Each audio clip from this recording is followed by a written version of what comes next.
நடு இரவில் மட்டும் திறந்திருக்கும் பெட்டி கடை. அங்கே சென்றவர்கள் யாரும் திரும்பி வந்தது இல்லை. அது பெட்டி கடையா? இல்லை, பேய் கடையா?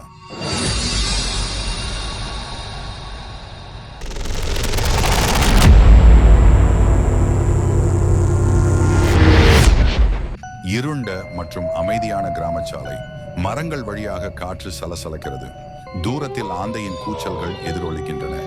மங்கலாக மின்னும் தெருவிளக்கு எரியாமல் போராடுகிறது. கார்த்திக் ஒரு சிறிய பையை சுமந்து தனியாக நடந்து செல்கிறான். கார்த்திக் சாலையோரத்தில் ஒரு சிறிய மங்கலான வெளிச்சம் கொண்ட கடையை கவனிக்கிறான். ஒரு லாந்தர் விளக்கு காற்றில் மெதுவாக ஆடுகிறது. கடை பழையதாக தெரிகிறது, ஆனால் தேவையான அனைத்தும் இருக்கிறது. அவன் தயங்குகிறான், ஆனால் உள்ளே நுழைய முடிவு செய்கிறான். அந்த கடைக்காரர் அவனை வரவேற்று, என்ன சாப்பிடுறீங்க என்று கேட்கிறார். கார்த்திக் ஒரு பிஸ்கட் பாக்கெட்டை எடுத்து கொஞ்சம் பணத்தை கொடுக்கிறான். கடைக்காரரிடம் இந்த நேரத்தில் திறந்து இருக்கிறதே எப்படி என்று கேட்கிறான். அதற்கு அவர், இந்த இடத்தை சுற்றி இருக்கும் ஊரில் உள்ள ஒரே கடை இதுதான், அதனால் இரவு நேரங்களிலும் இந்த கடை திறந்திருக்கும் என்று சொல்லுகிறார். மேலும் இங்கே என்ன நடந்தது என்று யாரிடமும் சொல்லாதே என்று சொல்கிறார். கார்த்திக் அசௌகரியமாக உணர்ந்தாலும் ஏன் என்று கேட்டுக்கொண்டே அருகில் உள்ள ஒரு பெஞ்சில் அமர்ந்தான். விளக்கு விசித்திரமாக மின்னுகிறது. அவன் கண்கள் ஏதோ விசித்திரமாக பார்க்கின்றன. கடைக்காரரின் பிரதிபலிப்பு கண்ணாடியில் இல்லை.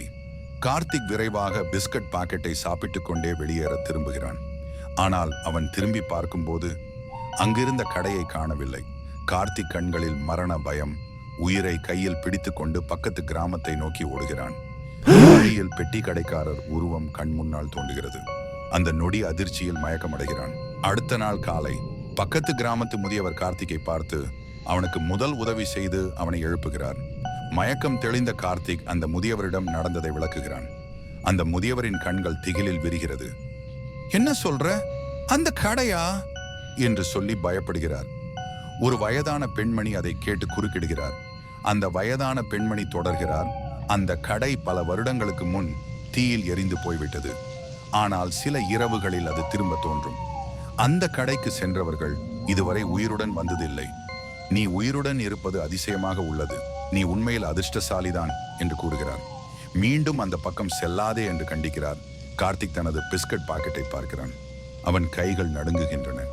பாக்கெட் சாம்பலாக மாறிவிட்டது. அவர்கள் சொல்வதை நம்ப முடியாத கார்த்திக் அதை கண்டுபிடிக்க முடிவு செய்கிறான். அன்று இரவு அவன் அதே இடத்தில் காத்திருக்கிறான். நள்ளிரவு நேரம்.